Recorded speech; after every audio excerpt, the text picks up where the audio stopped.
मैं थकी हारी बिस्तर पर लेटी थी कि जब ही मेरी बेटी मेरे पास आई और कहने लगी कि अम्मा मेरी बात सुन ले। मेरी आंखें बंद थी। मैंने धीरे से आंखें खोली और फिर गुस्से से इसे देखते हुए कहा, खुदा के वास्ते अयमन, मुझे आराम करने दो। सारे दिन की थकी हुई घर आती हूँ और तुम सर पर सवार हो जाती हो। मैं बहुत ज्यादा चिड़चिड़ी हो रही थी। मैं लोगों के घरों में काम करती थी और मार्गिन ने मुझे आज हद से ज्यादा आज बातें सुना डाली थी, क्योंकि मुझे इनका कीमती तुर्की से लाया हुआ डिनर सेट का एक ही टूट गया था। बस फिर उन्होंने मेरी इज्जत की धज्जियां बिखेर दी थी। सारे मुलाजिमों के सामने मुझे गालियां दी थी और इतना बुरा भला कहा था। मेरा दिल टूट गया था। साथ ही उन्होंने मेरी तनख्वाह से पैसे काटने की बात करके मेरी रही सही जान भी निकाल दी थी। इसीलिए इस वक्त बेटे की आवाज भी मुझे बर्दाश्त नहीं हो रही थी। मैंने दोबारा से आंखें बंद की और अपने आंसुओं को अंदर ही अंदर पीना चाहा तो अयमन कहने लगी, अम्मा आजकल अब्बा अजीब अजीब हरकतें करते हैं, मुझे बहुत खौफ आता है। आप तो सुबह से लेकर शाम तक चली जाती हैं, मैं यहाँ घर में परेशान रहती हूँ। अब्बा तो मेरे साथ। इससे पहले कि अयमन मजीद कुछ कहती, बेटी की बात सुनकर मेरा गुस्से से खून खोल उठा था। मैं उठकर बैठ गई और कहा, तुम्हें क्या लगता है मैं सारा दिन घर से बाहर आराम करती हूँ, बहुत सुकून की जिंदगी गुजारती हूँ। अगर तुम यहाँ परेशान हो तो मैं भी सारा दिन परेशानियां ही उठाती। बात तुम्हारे बाप की है तो तुम्हें पता है वो शराबी है, तुम खुद ही इसे दूर रहा करो, अपने काम से काम रखा करो। अगर तुम्हारा बाप तुम्हें तंग करता है तो मुझे भी मारता पीटता है, मैं क्या कर सकती हूँ, मेरे हाथ कुछ नहीं है, तुम खुद ही अपना ख्याल रखा करो। मैं और अब जाकर अपने कमरे में सो जाऊं, मेरा जीना मुश्किल ना करो, मैं पहले ही बहुत ज्यादा परेशान हूँ। मैंने जबरदस्ती अयमन को बाहर भेजा और खुद दोबारा से लेट गई। समझ नहीं आ रहा था क्या करूं। अपनी इस जिंदगी से मैं इस कदर बेजार आ चुकी थी कि मेरा बस नहीं चलता था मैं अपने हाथों अपनी जान ले लूं। ये सोच सोच कर मैं हौल रही थी, अगर मालकिन ने सच में मेरी तनख्वाह से पैसे काटने शुरू कर दिए तो घर का गुजारा कैसे होगा। पहले ही हालात इतने तंग थे, अगर रही सही आमदनी भी कट जाती तो ना जाने क्या होता। मैं अपने ही सोचों से लड़ रही थी और कुछ देर ही गुजरी थी कि मेरा शराबी शोहर गिरता पड़ता कमरे में चला आया और मुझे आवाज देकर कहने लगा, चलो शबाना, आज जो कमा कर लाई है जल्दी से निकाल दे, मुझे अड्डे पर भी जाना है, सारे दोस्त इंतजार कर रहे होंगे, मीना का रक्स भी शुरू होने वाला है। अय्याश शौहर की बात पर मेरा खून मजीद खुल गया। मैंने गुस्से में उठकर इसे भी दो बातें सुना दी और कहा कि तुम्हें तो शराब पीने से फुर्सत नहीं, जो मैं कमा कर लाती हूँ तुम जुबे में उड़ाकर आ जाते हो, मीना कुमारी के रक्स पर लुटा देते हो और भी ना जाने वहाँ क्या कुछ करते हो कि मालूम है, मगर मेरे पास आज तुम्हें देने को कुछ नहीं है और वाकई है आज मुझे कहीं से कोई पैसे नहीं मिले थे। मालकिन रोजाना के 150 मेरे हाथ पर रखती थी, लेकिन बर्तन टूटने की वजह से आज मालकिन ने गुस्से में 1 रुपया भी मुझे नहीं दिया था। ये सुना था कि मेरे शौहर ने मेरे मुंह पर एक तमाचा मार दिया, कहने लगा कि मुझे 100 रुपये देने में तेरी जान जाती है और अपनी अय्याशी में हजारों रुपये उड़ा देती है। शौहर की बात सुनकर मैं हक्का बक्का रह गई थी। जहाँ 2 वक्त की रोटी मुश्किल से नसीब हो वहाँ कौन सी औरत अय्याशी करती है। मैं तो अपना और घर वालों का पेट ही बड़ी मुश्किल से पाल रही थी। ना जाने वो किस अय्याशी का जिक्र कर रहा था या फिर जो कुछ वो खुद करता था इसे मेरे सर पर थोप रहा था। इसने जबरदस्ती मेरे कपड़ों की तलाशी लेने शुरू कर दी, मेरे गिरेबान में हाथ डाला, मेरे बटुए की तलाश ली, लेकिन कहीं से जब कुछ बरामद ना हुआ तो गुस्से से सारा सामान पटका घर से निकल गया और मैं एक बार फिर बिस्तर पर पड़ गई। रोज रोज की इस लड़ाई और मारपीट से मैं तंग आ चुकी थी। कुछ ही देर बाद मैं थकी हारी से अपने नसीब से लड़ती लड़ती सो गई और सुबह जब आंख खुली तो बाबा जी खाने से आवाज आ रही थी। अयमन रो रही थी। मैं उठकर अयमन के सर पर पहुंची तो वो अपने बाप के सामने डरी सहमे से खड़ी थी और रोए जा रही थी। मैंने हैरत से अपने शौहर को देखा, वो तो अपनी सुबह कभी उठता ही नहीं था। रात को देर से नशे में घर लौटा और फिर आधा दिन तक सोफे पर पड़ा रहता। आज वो सवेरे सवेरे क्या कर रहा था। मैंने हैरत से पूछा कि ये सब क्या हो रहा है तो अयमन रोते हुए मेरे गले लग गई थी। मेरा शौहर कहने लगा कि तुम्हारी बेटी को कोई काम नहीं आता, कुछ कह दो तो आंसू बहाने लग जाती है। मैंने तो बस इससे इतना ही कहा था कि मेरे पैरों में बड़ा दर्द है, मेरे पाँव दबा दो, लेकिन यहाँ खड़े होकर इसने रोना शुरू कर दिया। अपनी बेटी से कहे मेरे पाँव दबा दे। यह कहकर शौहर वही सोफे पर लेट गया और अयमन मेरे सीने से ही चिपकी रही। मैंने आहिस्ता से अयमन से कहा कि अपने बाप के पाँव दबा दे, वरना ये सारा दिन तेरा जीना मुश्किल करके रखेगा। मेरे शौहर की ऐसी ही तो आदत थी। मेरे कहने पर अयमन अपने बाप के कदमों में बैठ गई और धीरे धीरे पाँव दबाना लगी। मुझे काम के लिए देर हो रही थी। मैंने बस ये कप चाय पी और काम के लिए निकल पड़ी। अलबत्ता मेरे निकलने से पहले ऐमन ने मुझसे कहा था कि अम्मा घर जल्दी लौट आना, तुम बहुत रात कर देती हो। मुझे डर लगता है। मैं ऐमन को देखकर रह गई थी। जैसे जैसे वो बड़ी हो रही थी पहले से भी ज्यादा डरी, सहमी और खौफजदा रहने लगी थी, जबकि पहले वो ऐसे नहीं थी। मैंने कहा कि ठीक है मैं आ जाऊंगी, लेकिन मैं जानती थी कि ये मुमकिन नहीं है। इसे खुदा हाफिज कहती। मैं दरवाजा बंद करके बाहर निकल गई। सारा रास्ता मेरी आंखों से आंसू बहते रहे थे। मैं जानती थी कि फिर से वही जिल्लत शुरू होने वाली है। मेरी मालकिन ये बात इतनी आसानी से फरामोश नहीं कर सकती थी कि मैंने इसका कीमती डिनर सेट खराब किया था। मुझे मालूम था कि आज भी वो हर बात पर मुझे बातें सुनाएगी, जलील करेगी, और यही सोच सोच कर मुझे बहुत ज्यादा रोना आ रहा था। पिछले कई सालों से जिंदगी इसी दिगड़ पर चल रही थी। दरअसल जब तक मेरे वालिदैन हयात थे तो सब कुछ बहुत अच्छा था। मेरे वालिदैन ने मेरी शादी बहुत ही अच्छे घराने में की थी। मैं अपने घर में बहुत ज्यादा खुश थी। फिर अल्लाह ने मेरी गोद में ऐमन जैसी खुशी डाली तो दुनिया पूरी तरह ही मुकम्मल हो गई। लेकिन कहते हैं ना कि लोगों की नजर अच्छे अच्छों को खा जाती है। मुझे और मेरे शौहर के रिश्ते को भी ऐसी ही नजर लगी थी। हमारा हंसता बसता घर उजड़ गया था और ऐमन के वालिद का अचानक से इंतकाल हो गया था। इन्हें अपने दफ्तर में ही यह आया था और वहां से सीधे इनके इंतकाल की खबर हमें मिली थी। मेरे शौहर की तदफीन हुई और मुझे इस वक्त एहसास हो गया कि मैं बेआसरा हो गई हूँ, क्योंकि ससुराल वाले मुझे और मेरी बेटी को रखना नहीं चाहते थे और मैके में मेरे भाई भाभी मुझे ले जाना नहीं चाहते थे। मेरे माँ बाप का मेरी शादी के कुछ अरसे बाद बारी बारी इंतकाल हो गया था और मैके में मेरे भाई भाभीयों के सिवा कोई नहीं था। लेकिन जब ससुराल वालों ने बाहर निकाला तो मजबूरन बड़े भाई को मुझे ले जाना पड़ा और फिर जिंदगी जैसे जहन्नम बन गई। भाभीयों को मुफ्त की मुलाजिमा में असर आ गई। सारा सारा दिन वो मुझसे काम करवाती। ऐमन भूख से बिलखती तड़पती रहती, लेकिन मुझे इसे दूध पिलाने का वक्त भी ना मिलता। और फिर जब भाई आता तो भाई भाई से भी मेरी खूब शिकायतें लगाई। भाई रोज रोज के इन झगड़ों से तंग आ गया था। इसने खुद ही मेरी शादी का फैसला कर लिया और अपनी मर्जी से मेरा रिश्ता तय कर दिया। मैं ये सोचकर मुतमईन हो गई कि मुझे एक मर्द का सहारा मिलेगा तो मैं इसके छत के नीचे महफूज होंगी। ऐमन को भी बाप का प्यार मिल जाएगा, क्योंकि इसने तो बाप की मोहब्बत देखी ही नहीं थी।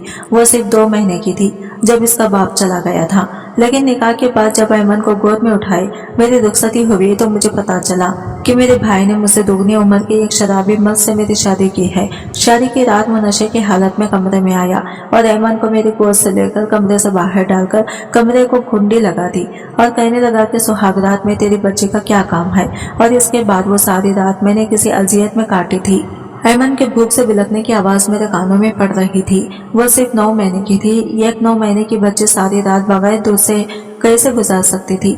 जब मेरा शौहर मुझे इस्तेमाल करने के बाद नशे में बेहोश होकर पड़ गया तब मैं ऐमन को वापस कमरे में लाई थी और फिर सारी रात इसे सीने से लगा कर रखा था। कुछ दिन ऐसे ही गुजरे और फिर मेरे शौहर ने अपनी नौकरी छोड़ दी। ना जाने इसने नौकरी छोड़ी थी या फिर इसे निकाला गया था, लेकिन इस दिन से इसने कमाने की जिम्मेदारी भी मेरे कंधे पर डाल दी और खुद पूरी तरह नशे की लत में मुब्तला हो गया। मेरे पास कोई डिग्री नहीं थी, इसीलिए मैं घरों में कामकाज करने लगी। ऐमन को भी शुरू में अपने साथ रखती, लेकिन जैसे ही ऐमन ने जवान होना शुरू किया तो मुझे एहसास हुआ कि लोगों की बुरी नजर मेरे खूबसूरत गुड़िया पर पड़ने लगी है। और फिर 10 साल ऐमन को मैंने घर में ही छोड़ना शुरू कर दिया। इसका बाप जैसा भी था इसके साथ ज्यादा बुरा नहीं था। वो ऐमन का ख्याल रख लिया करता था और फिर वो अपने बाप के साथ महफूज भी थी। यही सोचकर मैं इसे काम पर ना ले जाती और खुद घर का काम करती रहती। जो भी मैं कमाई इससे घर का थोड़ा बहुत सौदा खरीदती और बाकी का पैसा मेरे शौहर के जुबे और शराब में निकल जाता। मेरे शौहर में हर तरह की बुराई थी। वो शराब भी पीता, जुआ भी खेलता और शायद ज़ादी भी करता, मगर मेरे पास इसके साथ निभाने के सिवा कोई चारा नहीं था, क्योंकि मैं इसकी दी हुई छत के नीचे रहती थी। इसलिए बस मैं जिंदगी की गाड़ी को इसी तरह घसीट रही थी। लेकिन पिछले कुछ दिनों से ऐमन मुझे बहुत ज्यादा परेशान कर रही थी। इसका बस चलता तो वो मुझे काम पर भी ना जाने देती। हर वक्त इसे अपने बाप की शिकायतें लगाती तो दूसरी तरफ मेरा शौहर मुझे पैसों के लिए तंग कर रहा था। इसकी डिमांड बढ़ती ही जा रही थी और इन्हीं हालात से अब मैं इस कदर तंग आ चुकी थी कि मेरे लिए ये एक पल अजाब बन गया था। मेरा बस चलता तो मैं अपनी जिंदगी खत्म कर लेती, लेकिन मैं तन्हा नहीं थी। मेरे साथ ऐमन जुड़ी हुई थी और जब तक इसका मुस्तकबिल में महफूज ना कर देती अपने साथ कुछ भी बुरा नहीं कर सकती थी। इन्हीं सब सोचों में गुम मैं बंगले पर पहुंची तो मेरी उम्मीद के मुताबिक मालकिन का मिजाज खराब था। सारा दिन वो बात पे बात मुझे जलील करती रही और फिर मैं वहां से दूसरे और तीसरे घर चली गई। और जब थकी हारी घर पहुंची तो ऐन फूट फूट कर रो रही थी। मैंने पूछा कि क्या हुआ है तो कहने लगी, अम्मा कुछ बुरा होने वाला है। अब्बा पहले जैसा नहीं रहा। पहले वो मेरा ख्याल रखता था, लेकिन अब तो वो अजीब अजीब हरकतें करते हैं। कभी मेरे करीब आता है, कभी मेरे बालों को हाथ लगाता है, कभी ऐसी बात कहता है कि मुझे शर्म आ जाती है। ऐमन की बात सुनकर मैं हैरान हुई और ऐमन से कहा, लगता है कि तुम कुछ ज्यादा ही सोच रही हो। तुम्हारा बाप लाख बुरा सही, लेकिन तुमसे मोहब्बत करता है। फिर तुम्हारा महरम है, इसलिए परेशान ना हुआ करो। वो तुम्हें कोई नुकसान नहीं पहुंचाएगा। मुझे लग रहा था कि ऐमन शायद अपने बाप के शराबी होने की वजह से परेशान है। मुझे अंदाजा नहीं था कि वो मुझे किस बारे में बताना चाह रही है। अक्सर माया अपने बच्चों की बातों को गौर से नहीं सुनते और इन्हें नजरअंदाज करती हैं। मैंने भी ऐमन के साथ की। क्या मुझे लगा था कि वो ज्यादा ही सोच रही है, इसलिए मैंने इसकी बातों को नजरअंदाज कर दिया था, क्योंकि मैंने अपने शौहर का रवैया ऐमन के साथ कभी इस तरह का नहीं देखा था। जैसा कि वो कह रही थी, मेरा शौहर मुझे जरूर बुरा भला कहता, मारता पीटता था, लेकिन ऐमन से हमेशा वो मोहब्बत से ही पेश आता था।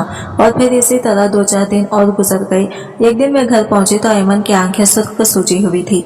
ऐसा लगता था वो रो रो कर इसका बुरा हाल हो। मेरे पूछने पर कहने लगी, अम्मा अब्बा अपने शराबी दोस्तों को घर लाया था और जबरदस्ती मुझसे इनकी खातिर मिदारत करवाई। इसकी बात सुनकर मैंने इसके सर पर हाथ रख दिया और कहा कि बेटा, अब्बा के दोस्तों के आगे चाय पानी पेश करने से क्या हो गया जो इतना रो रही हो। ऐमन ने अजीब नजरों से मुझे देखा और कहने लगी, अब्बा के दोस्त भी इनकी तरह शराबी हैं। वो बहुत अजीब अजीब बातें कर रहे थे। अब्बा से कह रहे थे कि तुम्हारी बेटी बहुत खूबसूरत है। अम्मा मुझे बहुत खौफ आता है, मैं कल से आपके साथ चलूंगी। मैंने इसे तसल्ली दी और कहा कि ठीक है, मेरे साथ चलना। लेकिन अगले दिन ऐमन सीढ़ियों से गिर गई और इसके पाँव में तकलीफ होने लगी, इसलिए मैं इसे अपने साथ न ले जा सकी और घर ही छोड़ दिया। वैसे भी बंगले में मालकिन की बेटियों की नीयत अच्छी न थी। मैं तो उम्र वाली सूरत थी, इसलिए मुझे अपनी फिक्र न थी, लेकिन मैं ऐमन को वहां नहीं ले जाना चाहती थी। मगर मुझे क्या मालूम था कि मेरे पीछे किससे क़यामत टूटने वाली है।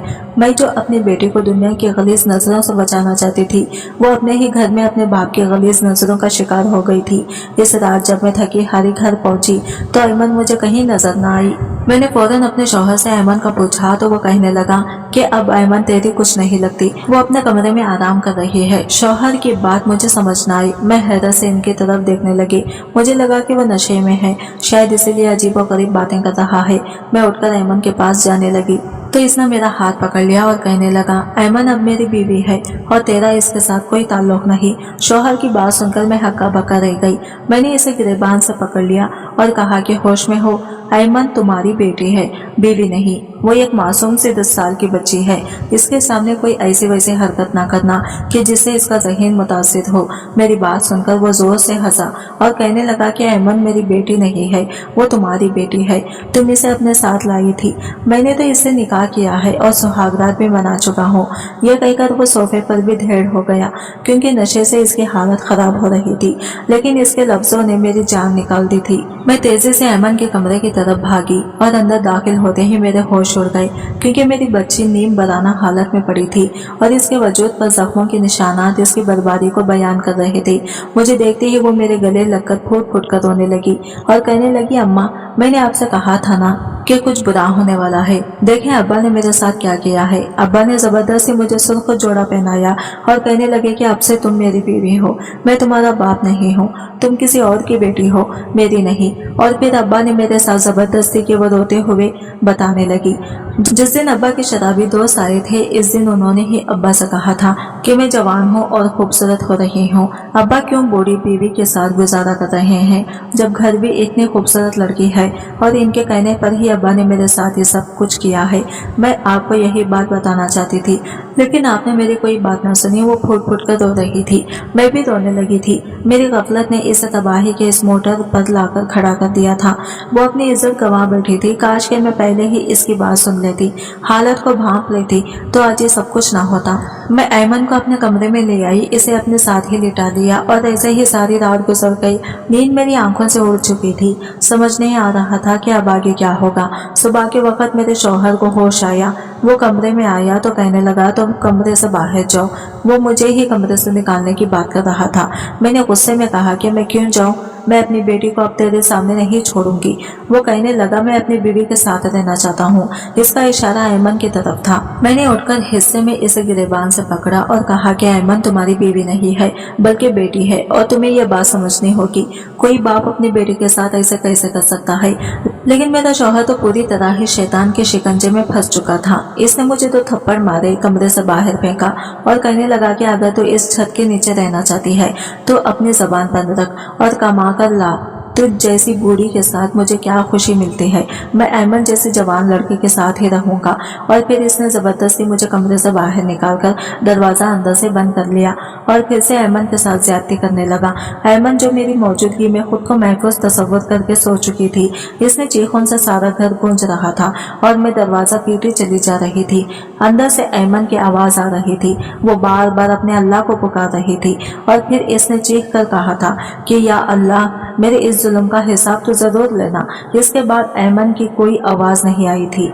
मैं दरवाजा पीट पीट कर थक चुकी थी और फिर मेरे शराबी शौहर ने जब दरवाजा खोला तो अंदर के मंजर ने मेरी रूह खींच ली। ऐमन जमीन पर बेजान वजूद लिए पड़ी थी। मैंने जाकर इसे हिलाना चाहा तो मुझे अंदाजा हुआ कि वो अपने बाप का जुल्म बर्दाश्त न कर सकी है और इस दुनिया से चली गई है। मेरा कलेजा छलनी हो गया था। मेरी इकलौती बेटी हमेशा के लिए मुझे छोड़कर जा चुकी थी। मैंने अपने शौहर को मारना पीटना शुरू कर दिया था, लेकिन वो इस कदर नशे में था कि अब भी इसे कुछ महसूस नहीं हो रहा था। वो करता पड़ता घर से बाहर चला गया था। मेरा दिल जानता था कि मुझ पर कैसी कयामत गुजरी है। बड़ी मुश्किल से मैंने पास पड़ोस वालों को बुलाया था, ऐमन की तदफीन करवाई थी। हर कोई मेरे शौहर पर थू थू कर रहा था तो कोई मेरी लापरवाही पर मुझे ही कोस रहा था। मेरे दिल की दुनिया तो लुट चुकी थी। जिस बेटी की खातिर मैंने सारी जिंदगी मजलूम बर्दाश्त करती रही, वो इस दुनिया से चली गई थी। तदफीन के लिए मेरी बेटी का जनाजा उठाया गया तो मैं भी रोती पीटती इसके पीछे पीछे कब्रिस्तान कॉलेज गई। मेरी बेटी मट्टी तले जा सोई थी। हर कोई इसके चेहरे की मासूमियत की बात कर रहा था। हर कोई कह रहा था कि ऐमन तो बड़ी पाकिज़ा बच्ची थी, इसने तो कभी किसी से नजर उठाकर बात तक नहीं की थी, फिर इस पर इतना जुल्म कैसे हो गया। मेरा दिल फट रहा था। मैंने सोचा था कि अब मैं अपने शौहर को माफ नहीं करूंगी और अपनी बेटी की मौत का बदला लूंगी। मैं अपना सीना पीटी घर वापस पहुंची थी। मेरे शौहर कहीं नजर न आया तो मैं ऐमन के कमरे में गई और वहां इसके बिस्तर पर मौजूद अपने शौहर को देखकर मेरे रोंगटे खड़े हो गए। मेरे शौहर को मैं क्या सजा देती, इसे तो खुदा की तरफ से पहले ही सजा मिल गई थी। इसका ऊपर का धड़ कुत्ता जैसा हो गया था और नीचे का धड़ इंसान जैसा ही था। वो बेयारो मददगार बिस्तर पर लेटा था, आंखों से आंसू बह रहे थे, हाथ पांव काम नहीं कर रहे थे। वो मदद के लिए मुझे पुकारना चाहता था तो ये अजीब और गरीब सी आवाज इसके हलक से निकलती।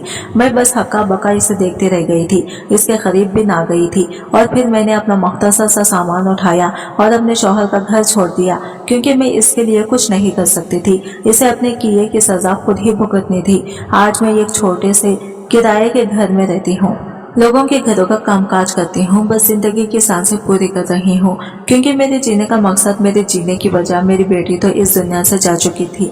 मैं सब लोगों से ही कहूँगी, अपने बच्चों की बात को गौर से सुने, इनकी बातों को नजरअंदाज ना करें। अक्सर हम परेशानियों में अपने बच्चों को नजरअंदाज करते हैं और फिर बाद में हमें इसका बहुत ज्यादा खमियाजा भुगतना पड़ता है, जैसे कि मैंने भुगता है। आज की वीडियो कहानी आपको कैसी लगी कमेंट करके जरूर बताएगा और वीडियो अच्छी लगे है तो लाइक शेयर जरूर कीजिएगा और हमारे चैनल को सब्सक्राइब करें फ्रेंड्स। मिलते हैं अगले वीडियो के साथ, तब तक के लिए बाय बाय, टेक केयर, अल्लाह हाफिज।